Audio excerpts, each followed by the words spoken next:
মুক্ত চিন্তার পথে ভিন্ন মননের খোঁজ, কমিউনিটি রেডিও যাদবপুর। আপনারা শুনছেন কমিউনিটি রেডিও যাদবপুর 90.8 মেগাহার্টজ। এই বেতার সম্প্রচারটি যাদবপুর বিশ্ববিদ্যালয়ের technical education quality improvement programme TEQIP-র অংশ। শুরু হচ্ছে আমাদের বিশেষ অনুষ্ঠান ম্যাটিক্স কৃষি পাঠশালা। এই অনুষ্ঠানে আমরা ভূমি সুরক্ষা এবং চাষবাসের নানান দিক নিয়ে আলোচনা করব। 90.8 কমিউনিটি রেডিও জেইউতে এই বিশেষ অনুষ্ঠান শুনবেন সপ্তাহে 3 দিন। সঙ্গে থাকবেন কৃষক এবং কৃষি বিশেষজ্ঞরা। ভারত সরকারের রাসায়নিক ও সার মন্ত্রকের উদ্যোগে এবং ম্যাটিক্স ফার্টিলাইজার অ্যান্ড কেমিক্যালস লিমিটেডের সহায়তায় অনুষ্ঠানটি সম্প্রচার করা হচ্ছে।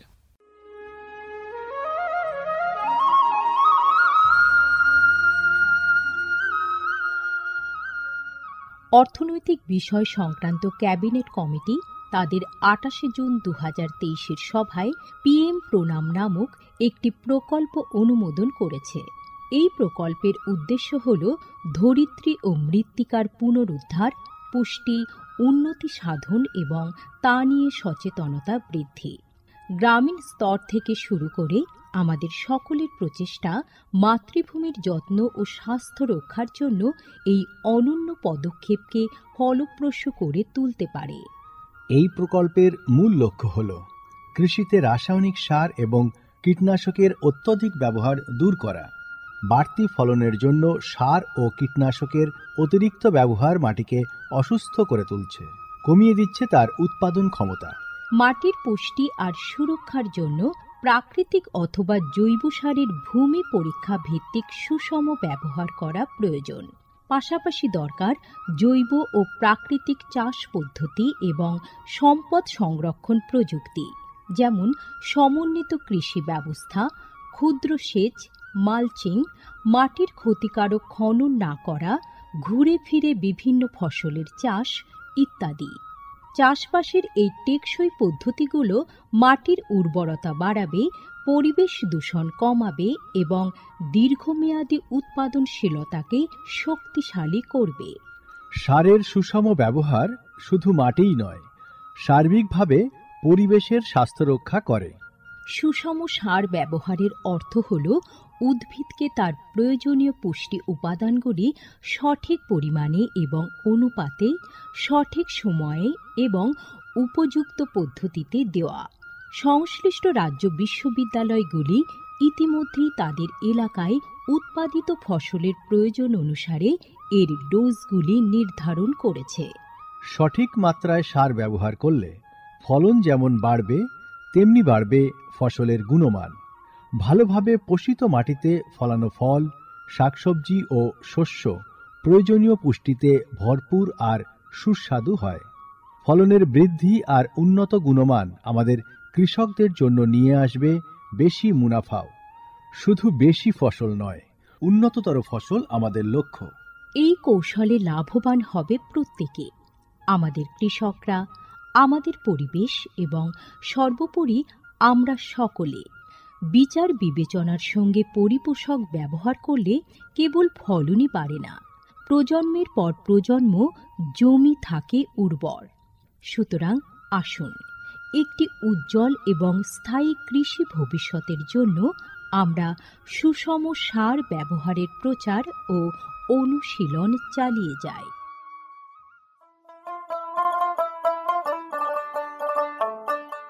বিকশিত ভারত সংকল্প যাত্রা বা VBSY এর একটি গুরুত্বপূর্ণ অংশ হল ভারত সরকারের সার বিভাগ দ্বারা PM প্রণাম স্কিম এবং কৃষিতে ড্রোন ব্যবহারের প্রচার।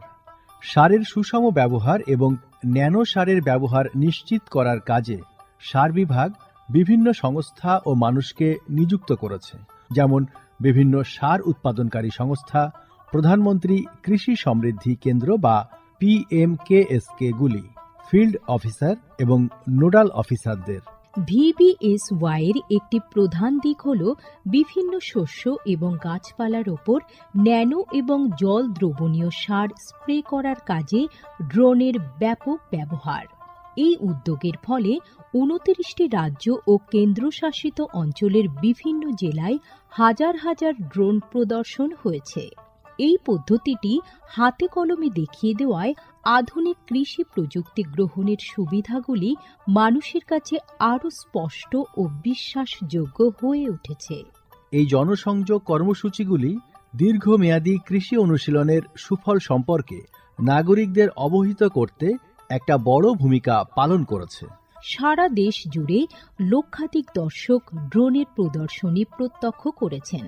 প্রচলিত ইউরিয়ার চেয়ে ন্যানো ইউরিয়ার উপকারিতা বিষয়ে সচেতন হয়ে কৃষকরা ন্যানো সার প্রয়োগে গভীর আগ্রহ দেখিয়েছেন।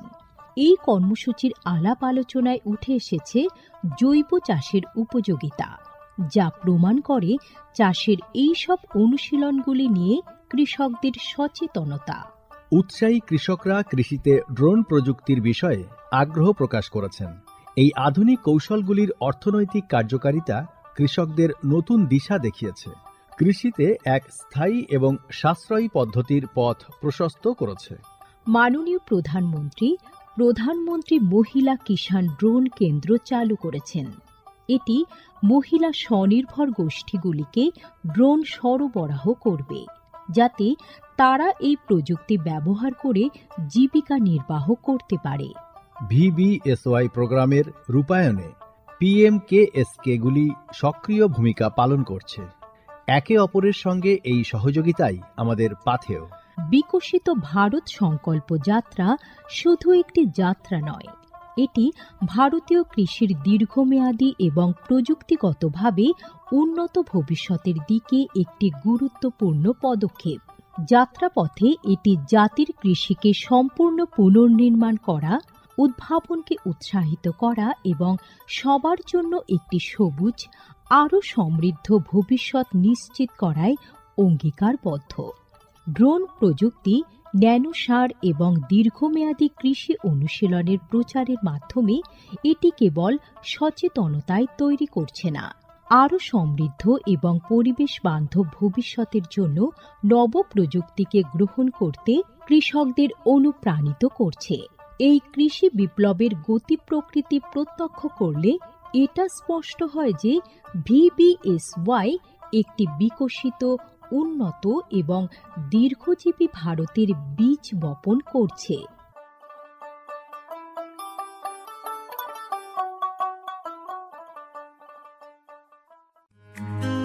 ভারতের যে সার কোম্পানিগুলি সবচেয়ে দ্রুত গতিতে বৃদ্ধি পাচ্ছে, ম্যাটিক্স ফার্টিলাইজার্স অ্যান্ড কেমিক্যালস লিমিটেড তার মধ্যে অন্যতম।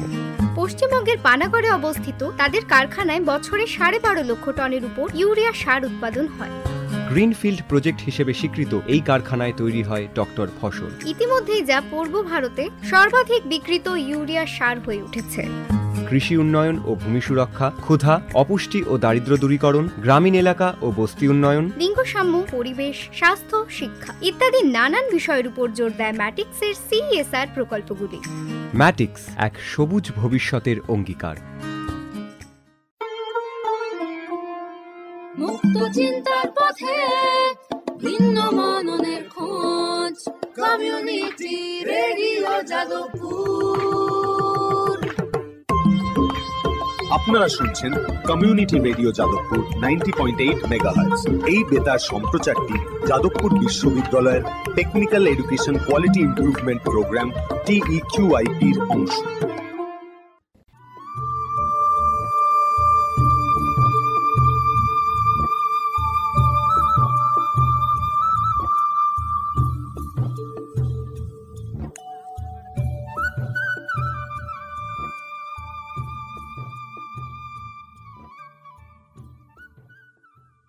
জেইউ কমিউনিটি রেডিও 90.8 মেগাহার্টজে শুরু করছি ম্যাটিক্স কৃষি পাঠশালার আজকের পর্ব।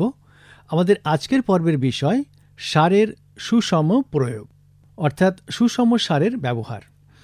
এই বিষয়ে আলোচনা করার জন্য আজ স্টুডিওতে উপস্থিত আছেন doctor Madhurima Banik, HOD and assistant professor, TNU অর্থাৎ দ্য নিউটিয়া ইউনিভার্সিটি, সয়েল সায়েন্সের। আপনাকে স্বাগত জানাচ্ছি আমাদের আজকের এই পর্বে। ধন্যবাদ। আমরা যেটা নিয়ে আলোচনা করব সেটা হলো যে সার অর্থাৎ রাসায়নিক সারের সুষম ব্যবহার। এই সুষম বলতে ঠিক কি বোঝাচ্ছেন? সার হচ্ছে এমন একটা বস্তু যেটা হচ্ছে আমাদের কৃষি পদ্ধতিতে অনেক উন্নত লাভ করিয়েছে। আমাদের সবুজ বিপ্লব থেকে আমরা দেখে এসেছি যে আমরা যে বীজগুলো মাটিতে লাগিয়েছি, যেগুলোকে আমরা বলে থাকি যে হাই ইল্ডিং ভ্যারাইটি বীজ, এই হাই ইল্ডিং যে ভ্যারাইটি বীজগুলো থাকে সেগুলোর অনেক কিছু প্রয়োজনীয়তা থাকে। প্রথম হচ্ছে গিয়ে তাদের প্রচুর পরিমাণ পুষ্টি প্রয়োজন। তো আমরা যেগুলো প্রথমে যখন আমাদের ভারতে যখন চাষবাস হতো তখন আমরা জৈব সার দিয়ে চাষবাস করতাম, কিন্তু দেখা যাচ্ছে যে জৈব সার দিয়ে যে ফসলগুলো হতো সেগুলো থেকে কিন্তু প্রচুর পরিমাণ মানে উৎপাদন কিন্তু পরিমাণযুক্ত হতো না। তো তারপরে দেখা গেল যখন এই আমরা হাই ইল্ডিং ভ্যারাইটি বীজ যখন আমরা পেলাম, যখন আমরা মাটিতে তাকে রোপণ করলাম, দেখা যাচ্ছে যে যত বেশি আমি তাকে পুষ্টি দিতে পারছি তার কিন্তু বৃদ্ধি খুব দ্রুতভাবে হচ্ছে। তো হাই ইল্ডিং ভ্যারাইটি যে বীজগুলো রয়েছে তার জন্য হচ্ছে প্রথম দরকার প্রচুর পরিমাণ পুষ্টি, যেটা আমরা জৈব সার থেকে পাচ্ছিলাম না। যেমন গোবর সার দিই বা কেঁচো সার দিই, সেগুলোর থেকে পরিপূর্ণভাবে কিন্তু পাওয়া যাচ্ছে না। এই জন্য আমরা কি করলাম, রাসায়নিক সার প্রয়োগ করতে শুরু করলাম। এবার রাসায়নিক সারের দেওয়ার ক্ষেত্রে দেখা যাচ্ছে যে প্রচুর পরিমাণে তাদের মানে গ্রোথের বৃদ্ধি হচ্ছে। তো এটা দেখা যাচ্ছে যে খালি মানে রাসায়নিক সার নয়, এবং দেখা যাচ্ছে যে প্রচুর পরিমাণ তাদের মধ্যে কিন্তু জলও প্রয়োজন, ইরিগেশন বা সেচ যেটাকে আমরা বলছি। তো এই জলও প্রচুর পরিমাণ দেওয়া হচ্ছে এবং রাসায়নিক সার যাচ্ছে, প্লাস দেখা যাচ্ছে যে যখন এই গাছগুলো বৃদ্ধি হচ্ছে তারা কিন্তু খুব বেশি দুর্বল হচ্ছে। কিসের জন্য? যে তাদেরকে প্রচুর পরিমাণ রোগ বা ছত্রাক এই ধরনের জিনিসগুলো তাদেরকে অ্যাটাক করছে বা আক্রান্ত করছে এসে। তার জন্য দেখা যাচ্ছে প্রচুর পরিমাণ পেস্টিসাইডও কিন্তু আমাদের এদেরকে স্প্রে করতে হচ্ছে। তো এই প্রচুর পরিমাণ আমাদের যে কেমিক্যাল বা রাসায়নিক সারগুলো মাটিতে চলে যাচ্ছে, সেগুলো কিন্তু দেখা যাচ্ছে সেই 1965 সাল থেকে আমাদের এখন যে অবস্থা আমাদের মাটির, সেটা কিন্তু ক্ষতিগ্রস্ত হয়ে গেছে। কেন? এই উন্নত ধরনের বীজগুলোকে রোপণ করার জন্য এবং প্রচুর পরিমাণে রাসায়নিক সার দেওয়ার জন্য।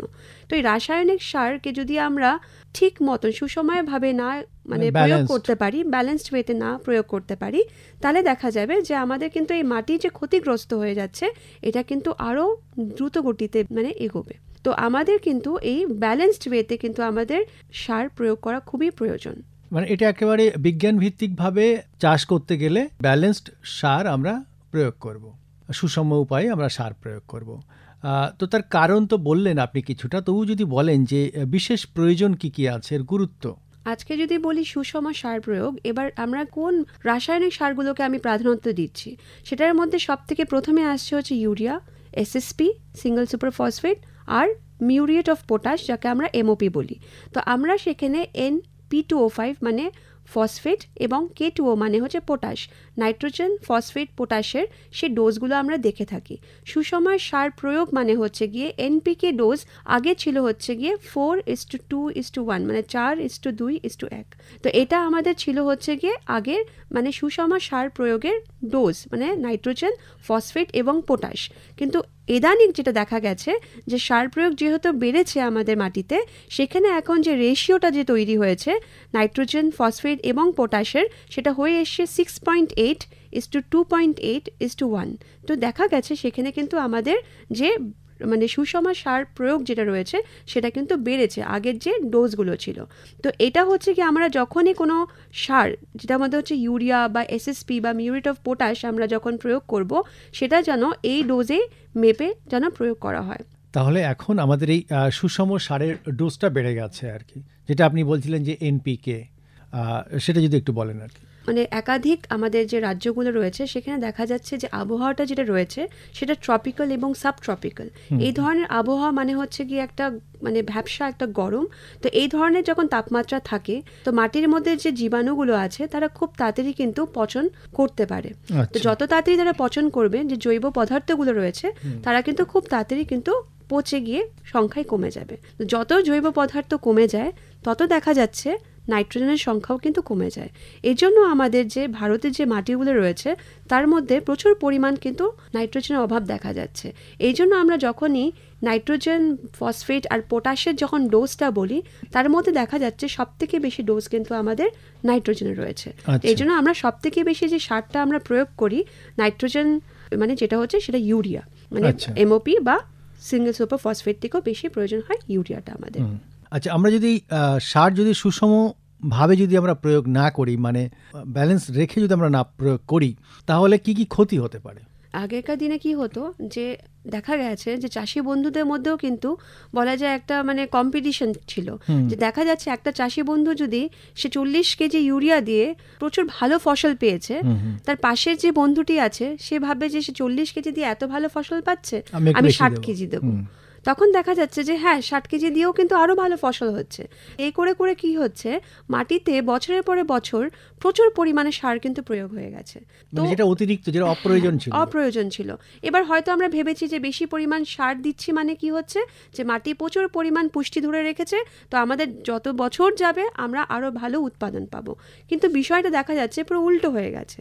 যত বছর যাচ্ছে দেখা যাচ্ছে আমাদের অত্যাধিক সার প্রয়োজনের জন্য মাটির কিন্তু যে উর্বরতা সেটা কিন্তু দিনের পর দিন কমে যাচ্ছে। যদি উর্বরতা মাটির কমে যায় তাহলে কিন্তু ফসল উৎপাদনের যে সংখ্যাটা সেটাও কিন্তু কমে যাচ্ছে, হারটাও কমে যাচ্ছে। তো আলটিমেটলি আমরা দেখতে পাচ্ছি যে আমরা যদি ঠিক মতন সুসময়ভাবে সার প্রয়োগ না করি তাহলে কিন্তু আমাদের মাটির অনেকগুলো ফ্যাক্টর বা অনেকগুলো বিষয় কিন্তু ক্ষতিগ্রস্ত হয়। যেমন প্রথম যদি একটা কারণ বলি, যে নিউট্রিয়েন্টের ইমব্যালেন্স তৈরি হয়। আচ্ছা, যখনই আমি এই বেশি পরিমাণে আমাদের যে ইউরিয়া দিচ্ছি বা সিঙ্গেল সুপার ফসফেট দিচ্ছি বা এমওপি দিচ্ছি, সেগুলো হচ্ছে গিয়ে যে প্রত্যেকটা নিউট্রিয়েন্ট যখন আমরা অ্যাপ্লিকেশন করি তারা কি করে মাটির মধ্যে গিয়ে বাকি যে নিউট্রিয়েন্টগুলো আছে তাদের মধ্যে গিয়ে একটা ক্ষতিগ্রস্ত ইফেক্ট করে দেয়। কেন আমরা জানি যে একটা গাছ যখন বড় হয় তার মধ্যে হয়তো 90টি নিউট্রিয়েন্ট বা পুষ্টি থাকতে পারে, কিন্তু তার মধ্যে 17টি এলিমেন্ট হচ্ছে এসেনশিয়াল নিউট্রিয়েন্ট, যাকে আমরা বলি একদম মানে দরকার। এসেনশিয়াল মানে প্রচণ্ড পরিমাণ দরকার, এবং একটা নিউট্রিয়েন্টের যদি অভাব হয় তাহলে কিন্তু গাছের নিজের লাইফ সাইকেল কিন্তু সে কমপ্লিট করতে পারে না। তো এই 17টা নিউট্রিয়েন্ট যখন একটা গাছ নিচ্ছে, তার কি হচ্ছে প্রত্যেকটা মাটির থেকে 17টা নিউট্রিয়েন্ট গাছ নিয়ে নিচ্ছে, কিন্তু যখন আমরা ফিরিয়ে দিচ্ছি সার মাধ্যমে, রাসায়নিক সার, আমরা কিন্তু খালি 3টেই দিচ্ছি, ইউরিয়া, এসএসপি, এমওপি, যেটা কি দিচ্ছে নাইট্রোজেন, ফসফেট এবং পটাশ। কিন্তু বাদ বাকি যে এলিমেন্টগুলো রয়েছে, যেমন ক্যালসিয়াম রয়েছে, ম্যাগনেসিয়াম রয়েছে, সালফার রয়েছে, বা বাকি যেগুলো আমরা মাইক্রোনিউট্রিয়েন্ট বলতে, যেরকম আয়রন, ম্যাঙ্গানিজ, জিঙ্ক, বোরন, এগুলো তো আর মাটিতে দিচ্ছি না। তো বাকি যে নিউট্রিয়েন্টগুলো সেগুলো কিন্তু ঘাটতি দেখা যাচ্ছে প্রচুর পরিমাণে। তো নিউট্রিয়েন্ট ইমব্যালেন্স কিন্তু একটা মাটির মধ্যে তৈরি হয়ে যাচ্ছে, যে খালি নাইট্রোজেন, ফসফরাস আর পটাশিয়ামই যাচ্ছে, বাকি নিউট্রিয়েন্টগুলো কিন্তু পৌঁছচ্ছে না। তো বাকি নিউট্রিয়েন্টে কিন্তু এখন মাটিতে প্রচুর পরিমাণ ঘাটতি দেখা যাচ্ছে। জেনারেলি যেমন দেখা যাচ্ছে যে আমার জিঙ্ক অ্যান্ড বোরন, যেটা একটা মাইক্রোনিউট্রিয়েন্ট, খুব কম পরিমাণে গাছের প্রয়োজন, কিন্তু এর অভাব প্রচুর পরিমাণ মাটিতে কিন্তু দেখা যাচ্ছে। আরেকটি বিষয় হয় যে মাটি অ্যাসিডিক হয়ে পড়ে, যে দেখা যায় যে মাটির যে আমাদের পিএইচ সেটা কিন্তু আস্তে আস্তে কমে যেতে শুরু করে। যেমন কি আমরা যেরকম সব থেকে বেশি বলছি আমরা নাইট্রোজেন যুক্ত রাসায়নিক সার প্রয়োগ করি, তার মধ্যে যেমন ইউরিয়া প্রয়োগ করি, আমরা কিন্তু কিছু অ্যামোনিয়াম কন্টেনিং কিছু এরকম সার প্রয়োগ করি, যেমন ammonium sulphate, ammonium chloride, ammonium phosphate, এগুলো কিন্তু আমরা প্রয়োগ করছি। তো আমরা যত সময় এই অ্যামোনিয়াম যুক্ত এই নাইট্রোজেন রাসায়নিক সার প্রয়োগ করব, তত দেখা যাবে যে মাটির এই অ্যাসিডিটি লেভেলটা কিন্তু দিনের পর দিন বেড়ে যাচ্ছে। যত এই অ্যাসিডিটি মাটির বাড়বে, দেখা যাবে মাটির মধ্যে ছত্রাকের সংখ্যা কিন্তু বেড়ে যাচ্ছে। যত ছত্রাকের সংখ্যা বাড়বে, তারা কিন্তু গাছের মধ্যে ছত্রাক গঠিত রোগ কিন্তু তারা করবে। তো সেখানে কিন্তু ফসলগুলো ক্ষতিগ্রস্ত হয়ে যেতে পারে। মানে এই যে সুষম সার প্রয়োগ না করলে বা সার প্রয়োগের সঙ্গে পরোক্ষভাবে একটা ছত্রাক আক্রমণের একটা সম্পর্ক থাকছে। হ্যাঁ, একদম। আচ্ছা, আরও কিছু বিষয় হয়, যেমন কি প্রত্যেকটা মাটির মধ্যে কিছু লবণ থাকে, যেমন আমরা বলি কি sodium chloride, calcium chloride, magnesium chloride, বা sodium sulphate, magnesium sulphate, calcium sulphate, এগুলো প্রত্যেকটা মাটিই থাকে। কিন্তু এই লবণের সংখ্যা যখন প্রচুর পরিমাণ বেড়ে যায়, তাহলে কিন্তু মাটির ক্ষতিগ্রস্ত হয়ে পড়ে, এবং মাটির মধ্যে যে ফসলগুলো আছে এই লবণ অত্যাধিক পরিমাণে বেড়ে যাওয়ার জন্য তারা কিন্তু জল নিতে পারে না। তো সেখানে দেখা যাচ্ছে গাছগুলো ওপর দিকে শুকিয়ে মারা যাচ্ছে। তো মাটির মধ্যে কিন্তু অত্যাধিক পরিমাণে কিন্তু রাসায়নিক সার প্রয়োগ করার জন্য কিন্তু মাটির লবণের পরিমাণটা বেড়ে যেতে পারে।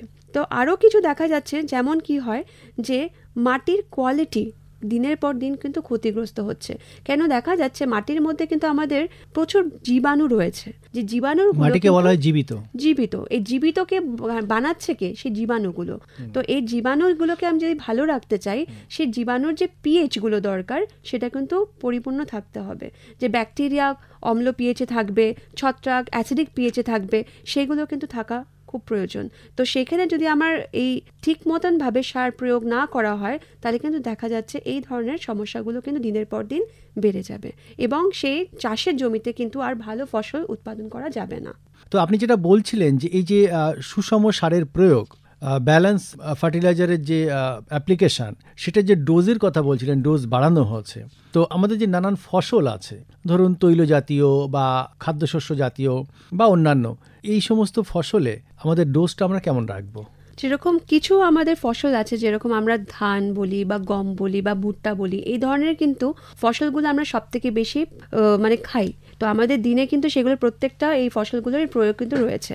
তো আমাদের যদি সুসময় সার প্রয়োগ করতে হয়, সেটা ডোজটা কিন্তু আমার জানা প্রয়োজন। তার মানে আমরা কৃষক বন্ধুদেরকে আমাদের বলতে হবে, যখন আপনারা এই ইউরিয়া ইউজ করছেন বা এসএসপি ইউজ করছেন বা মিউরেট অফ পটাশ ইউজ করছেন, তো আপনি সেটাকে কিভাবে প্রয়োগ করবেন। যেমন আমি যদি বলি ধানের ক্ষেত্রে আপনি যদি নাইট্রোজেনের সার দিচ্ছেন, সেটা যেন 120 থেকে 150 কেজি পার হেক্টর যেন হয়ে থাকে। আর আপনি যদি ফসফেট দিয়ে থাকেন, তাহলে সেটা যেন 40 কেজি পার হেক্টর থাকে। পটাশ দিলে আপনার যেন 20 থেকে 40 কেজি পার হেক্টর যেন হয়। এর বেশি যদি আপনি প্রয়োগ করেন ধানের ক্ষেত্রে, তাহলে কিন্তু সেই যে বিষয়গুলো আমি বললাম, যে এতগুলো কারণে কিন্তু মাটি ক্ষতিগ্রস্ত হতে পারে। মানে তাহলে সুষম থাকবে না, ব্যালেন্স কিন্তু আর থাকবে না। যেমন আমি যদি আরেকটা ফসল বলি, যেমন হচ্ছে গমটাও কিন্তু আমাদের প্রত্যেক দিনই আমাদের প্রয়োজনে লাগে। তো আমাদের সেখানে যদি নাইট্রোজেন ডোজও বলি, সেটাও 120 থেকে 150 কেজি পার হেক্টর হতে হবে। 60 কেজি পার হেক্টর হতে হবে ফসফেট এবং 40 থেকে 60 কেজি পার হেক্টর হতে হবে পটাশ। ভুট্টার ক্ষেত্রে হচ্ছে গিয়ে 80 কেজি পার হেক্টর হতে হবে নাইট্রোজেনের ডোজ, 40 কেজি পার হেক্টর হতে হবে কি ফসফেটের ডোজ এবং 20 কেজি পার হেক্টর হতে হবে পটাশের ডোজ। তো এইগুলো কিন্তু খুব প্রয়োজন হচ্ছে গিয়ে এই সিরিয়াল ক্রপ জাতীয় ফসলগুলোর ক্ষেত্রে। এবার যদি আমি তৈল কিছু, যেরকম অয়েল সিড ক্রপ যদি আমি কিছু বলি, যেমন সর্ষের ক্ষেত্রে আমার 120 কেজি পার হেক্টর কিন্তু আমাকে নাইট্রোজেন প্রয়োগ করতে হবে, 30 থেকে 50 কেজি পার হেক্টর ফসফেট প্রয়োগ করতে হবে এবং 20 থেকে 40 কেজি পার হেক্টর পটাশ প্রয়োগ করতে হবে।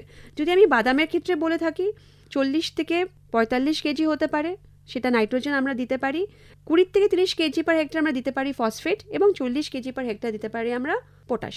মানে যেগুলো আমাদের সব থেকে বেশি যে ফসলগুলো আমাদের প্রত্যেক দিন যে আমাদের খাদ্যের মধ্যে পড়ে থাকে, সেগুলো ডোজগুলো কিন্তু আমি আপনাকে বললাম। এবার যদি একটু বলেন যে আমরা যদি সুষম সার প্রয়োগ করি, তাহলে আমাদের কি কি উপকার হতে পারে? একটা উপকার হতে পারে যে মাটির উর্বরতা কিন্তু বাড়বে। যে ফসলটা আমরা লাগাচ্ছি, তার যদি আমি নির্ধারিত যে এনপিকে ডোজটা যদি আমি জেনে থাকি এবং সেটাই যদি আমি প্রয়োগ করি, দেখা যাবে গাছ যতটা প্রয়োজন ততটাই নিচ্ছে। এবং কি হয়, যদি আমরা বেশি পরিমাণ সার প্রয়োগ করে থাকি, গাছ সবটা তো নিতে পারে না, কিছুটা পরিমাণ হয়তো 30% নিচ্ছে, 70% হচ্ছে গিয়ে নষ্ট হয়ে যাচ্ছে। নষ্টটা হয় কিভাবে? সে জলের সাথে কিন্তু নিচে চলে যেতে পারে ধুয়ে। যেমন সব থেকে বেশি আমরা কি প্রয়োগ করছি? ইউরিয়া সারটাকে। তো ইউরিয়াটা হচ্ছে, গাছ তো ডাইরেক্টলি ইউরিয়া নিতে পারে না, সে কি করে, মাটির মধ্যে যখন আমরা ইউরিয়া দিচ্ছি, মাটির মধ্যে যে জীবাণুগুলো রয়েছে তারা কি করছে, এই ইউরিয়াটাকে ভাঙছে, ভেঙে তৈরি করছে নাইট্রেট। এই নাইট্রেটটা হচ্ছে গাছ হয়তো 30% নিচ্ছে, বাকি 70% কিন্তু নষ্ট হয়ে যাচ্ছে। নষ্ট হচ্ছে কিভাবে?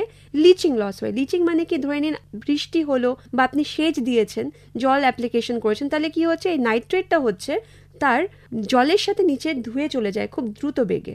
ধুয়ে কি হচ্ছে, জলের সাথে গিয়ে কোথায় যাচ্ছে? চলে যাচ্ছে একদম নিচের স্তরে, যেটাকে আমরা গ্রাউন্ড ওয়াটার বলি, যে জলটাকে আমরা পানীয় জল হিসাবে খেয়ে থাকি। তো দেখা যাচ্ছে যে এই পানীয় জলের মধ্যে যদি নাইট্রেটের পরিমাণ 10 মিলিগ্রাম পার লিটারের বেশি যদি নাইট্রেট থেকে থাকে, তাহলে কিন্তু সেই জলটি যদি কোনো একটা বাচ্চা বা শিশু যার বয়স 3 মাসের কম, তাকে যদি দেওয়া হয়, যে কোনো প্রাণীর শিশু হতে পারে, তো সে তাদেরকে যদি এটা খাওয়ানো হয়, দেখা যাবে তাদের মধ্যে একটা রোগ দেখা যায় যাকে বলা হয় ব্লু বেবি সিনড্রোম। বাচ্চাটা কি হয়, পেটের মধ্যে যখন এই নাইট্রেটের জলটা চলে যায়, তাদের যে খাদ্য পাকস্থলীতে যেটা রয়েছে, সেখানে কিছু ব্যাকটেরিয়া থাকে, যেগুলো ওই নাইট্রেটগুলোকে রিডিউস করে তৈরি করে নাইট্রাইট। এই নাইট্রাইটটা কি করে, হেমোগ্লোবিন, আমাদের যে শরীরের মধ্যে যে রক্তের হেমোগ্লোবিনটা রয়েছে, এই হেমোগ্লোবিনের কাজ কি হচ্ছে, পুরো শরীরের মধ্যে অক্সিজেনটাকে ভালো করে ফ্লো করে দেওয়া। তো এই নাইট্রাইটটা কি করে, যখন তৈরি হচ্ছে পেটের মধ্যে, নাইট্রেট থেকে তৈরি হলো নাইট্রাইট, নাইট্রাইটটা রিয়াক্ট করছে হেমোগ্লোবিনের সাথে, হেমোগ্লোবিন গিয়ে অ্যাটাক করে কি করছে, তাকে বডির মধ্যে এই অক্সিজেনটাকে সার্কুলেট করতে দিচ্ছে না, যে কারণে দেখা যাচ্ছে বাচ্চাটা পুরো নীল রং হয়ে মারা যাচ্ছে। সেটা হচ্ছে অক্সিজেনের অভাবে, বিকজ তার হেমোগ্লোবিনটা কিন্তু ক্ষতিগ্রস্ত হয়ে গেছে। তো এই ধরনের ক্ষতি কিন্তু আমরা দেখতে পারি যে পানীয় জল কিন্তু আমাদের কন্টামিনেটেড কিন্তু হয়ে থাকতে পারে।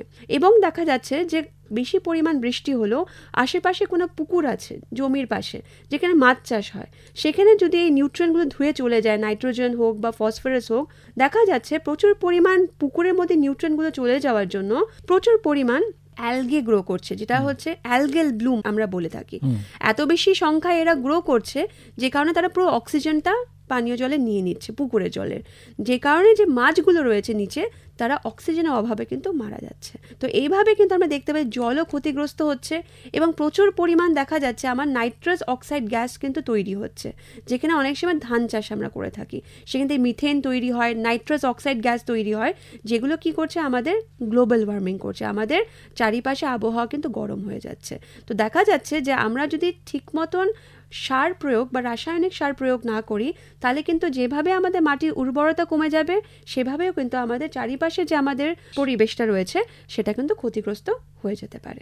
এটা একটা কারণ আছে। এবং আমরা দেখতে পারি ইকোনমিক্যালি যে আমরা যেরকম উর্বরতা যদি কোনো মাটির কমে যায়, তাহলে কিন্তু মাটির প্রোডাক্টিভিটিও কমে যায়, যেটা হচ্ছে কি আমরা যে ফসল উৎপাদন করে যে চাষি ভাই গিয়ে যখন বাজারে বিক্রি করছে, তার যদি লাভ সেটা না হয়, যতটা আমি ধরেন ইনপুট দিচ্ছি, যে আমি প্রথমে মাটিটাকে ভালো করে তৈরি করছি, ভালো বীজ কিনে নিয়ে আসছি, বীজ রোপণ করছি, আগাছা যেগুলো আছে তাকে বারবার আমি সরিয়ে ফেলছি, ভালো রাসায়নিক সার দিচ্ছি, সময় মতন জল দিচ্ছি, কীটনাশক দিচ্ছি, সব কিছু দিচ্ছি, তার জন্য কিন্তু প্রচুর ইনপুট করতে হচ্ছে। এবার যদি আমার পরিপূর্ণভাবে ইল্ড বা ফসলের উৎপাদন না হয়, আমি বাজারে গিয়ে যদি যখন আমি বিক্রি করতে যাচ্ছি আমি যদি লাভ না পাই, তাহলে সেটা তো কোনোভাবেই প্রফিট কিন্তু হচ্ছে না। তো আমি দেখা যাচ্ছে ইকোনমিক্যালিও কিন্তু আমার কিন্তু ক্ষতি হচ্ছে। তো আমি এই দুটো গুরুত্বপূর্ণ বিষয়, যেটা উর্বরতা কমে যাচ্ছে এবং প্রোডাক্টিভিটি কিন্তু মাটির কমে যায়। তাহলে আমাদের সুষম সার প্রয়োগ করা খুবই গুরুত্বপূর্ণ, মানে ব্যালেন্স ফার্টিলাইজার, এটাকে আমাদের অ্যাপ্লিকেশন করতে হবে, তবেই আমাদের চাষি বন্ধুরা ঠিকভাবে ফসল ফলাতে পারবেন এবং মাটির স্বাস্থ্য ভালো থাকবে, পরিবেশ ভালো থাকবে, এবং এই যে ফসল আমরা খাচ্ছি বা তার যে সমস্ত পানীয় জল আমরা ব্যবহার করছি, সব কিছু আমরা যখন গ্রহণ করছি আমাদের স্বাস্থ্য ভালো থাকবে আর কি। ম্যাটিক্স কৃষি পাঠশালার আজকের পর্ব আমরা এখানেই শেষ করব। আমাদের আজকের পর্বের বিষয় ছিল সারের সুষম প্রয়োগ। এ বিষয়ে এতক্ষণ আলোচনা করলেন doctor Madhurima Banik, HOD and assistant professor TNU, অর্থাৎ দ্য নিউটিয়া ইউনিভার্সিটির সয়েল সায়েন্সের। আপনাকে অনেক অনেক ধন্যবাদ। ধন্যবাদ।